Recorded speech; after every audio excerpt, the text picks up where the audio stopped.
Boa noite, Mercado em Pauta. Tudo bem, pessoal?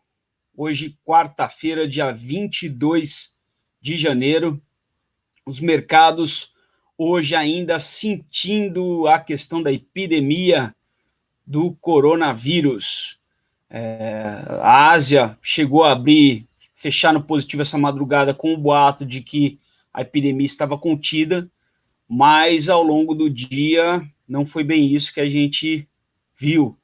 Os números de contaminados e de mortes praticamente dobraram, casos aparecendo no mundo todo, confirmação de que há casos nos Estados Unidos, inclusive no Brasil. Hoje houve um boato que em Minas Gerais poderia ter uma pessoa contaminada, mas foi negado, parece, agora à noite. Mas o fato é que isso ainda está deixando os mercados internacionais um pouco ressabiados e estão aproveitando para realizar o lucro aí dessas últimas semanas de alta hoje. O destaque hoje em termos de indicadores globais foi só a vendas de casas usadas americanas, que vieram bem acima do esperado, sugerindo aí um repique aí um pouco mais forte da atividade americana.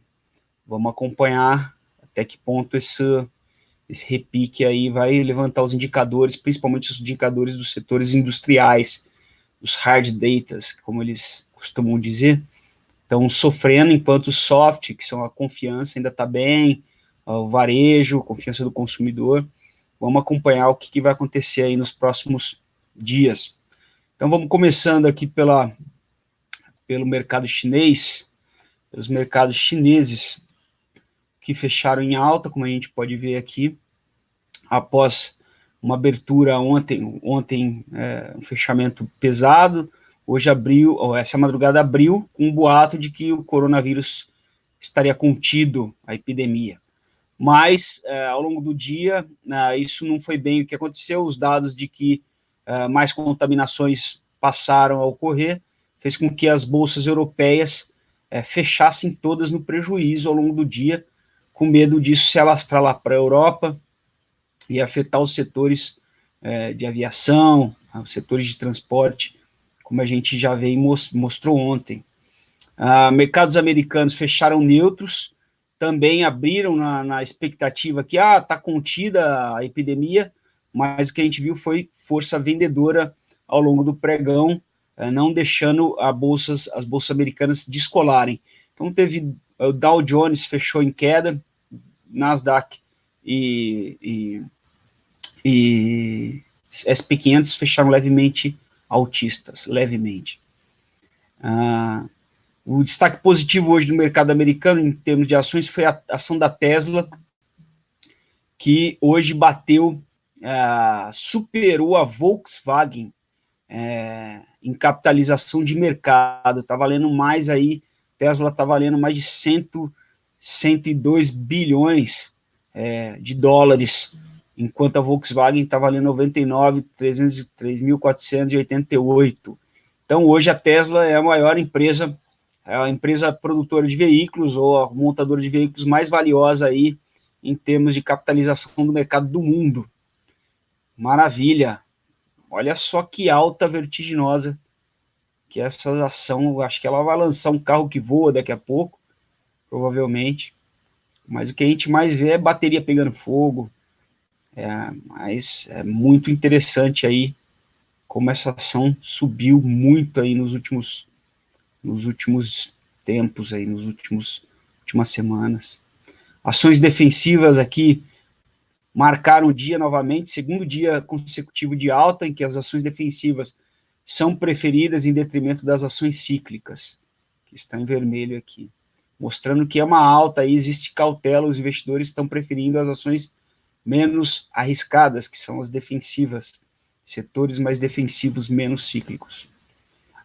Um gráfico interessante que joga um alerta aí para possíveis correções dos mercados americanos é essa descolada que ocorreu aqui, que está ocorrendo desde o dia 16 de janeiro, entre o SP500 e um ETF de títulos de empresas mais arriscadas, as High Yield Bond. high yield grades, né, empresas que têm um nível de risco mais elevado. Tem um ETF nos Estados Unidos que condensa essas empresas, o risco dessas empresas, né, quanto que está oscilando os títulos, o valor dos títulos delas no mercado. E ela descolou aqui apontando uma desvalorização em relação ao SP500, o que talvez possa mostrar aí uma aversão ao risco acima do normal aí que está se avolumando. Isso pode desembocar talvez aí numa correção, numa convergência do SP500 aqui para baixo, aqui em direção a essas high yields. Mas isso é apenas uma especulação, tá? As high yields podem voltar a convergir para o SP500, mas a gente vê como elas andam bem correlacionadas, de repente perdem correlação. Vamos ver o que pode acontecer mais para frente. Os yields dos títulos americanos continuaram em queda hoje, novamente na esteira das epidemias, com medo de desaceleração mais à frente. Destaque aí para a queda dos títulos de 30 anos, né, os mais longos, em detrimento dos títulos mais curtos, mas que caíram também, apesar de terem caído menos. O destaque dos yields foi para os yields de 2 anos, que já atingiu o ponto mais baixo aqui dos últimos 3 meses, chegando aqui em níveis aqui de outubro de 2019, né, o que chama atenção também, do ponto de vista de aquecimento ou de pressão inflacionária, não está demonstrando até agora. Vamos acompanhar os próximos indicadores de inflação e de atividade industrial para ver se esses yields voltam a subir. O Bitcoin continuou lateralizado, variando aqui em torno de 8.600, 8.700, nenhuma novidade. Também parece aí em compasso de espera para ver se há alguma desgraça maior para continuar subindo. Vamos acompanhar. Dólar Index também lateralizado, chacoalhou bastante aqui, mas fechou levemente altista, praticamente lateralizado, sem novidade aqui em torno desse patamar aqui dos 1.194 pontos em relação à cesta de moedas. Commodities em queda, destaque de queda para o cobre e para o petróleo. Cobre aqui em laranja e o petróleo em preto tiveram forte queda. O petróleo caiu mais de 3% hoje, depois da divulgação dos estoques de petróleo, que vieram acima da expectativa do mercado, né? Isso jogou pressão baixista nos preços do petróleo, e o cobre também acaba caindo junto dessa expectativa de pessimismo aí com nível de atividade no futuro, ou com uma epidemia que possa afetar a atividade no futuro. Os metais preciosos fecharam estáveis, levemente altistas, sem destaque. O ouro e a prata fecharam levemente em alta. Só para vocês terem ideia, o petróleo, a queda do petróleo já voltou lá para o nível dos $56 o barril, ou seja, uma queda bastante acentuada, voltando para níveis lá de trás, lá do ano passado, de outubro do ano passado, né? Níveis bem baixos, perto dos patamares que a gente chegou aqui na crise dos mísseis. Por fim, um gráfico interessante só para mostrar o grau de especulação dos mercados, principalmente no mercado americano, é esse indicador aqui azulzinho, que está batendo recorde hoje, que chama Call Buy to Open Volume, como percentual do volume negociado na NYSE. E ele atingiu o recorde, significa que ele mostra? Ele mostra o número de contratos, ou volume de contratos de opções em aberto, opções de compra em aberto.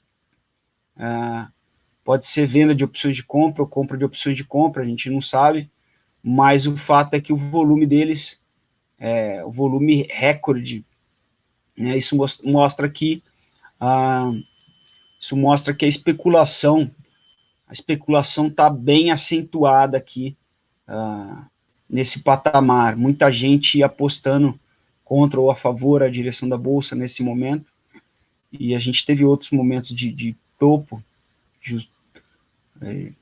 véspera, calha com alguma correção logo depois, mas isso não é uma regra, mas o fato é que a especulação está bastante elevada e uma hora isso pode resultar num movimento mais brusco aí nos mercados à vista. Vamos acompanhar. Mas é isso que a gente tinha para hoje, pessoal. Uma boa noite para vocês. Um grande abraço e até amanhã.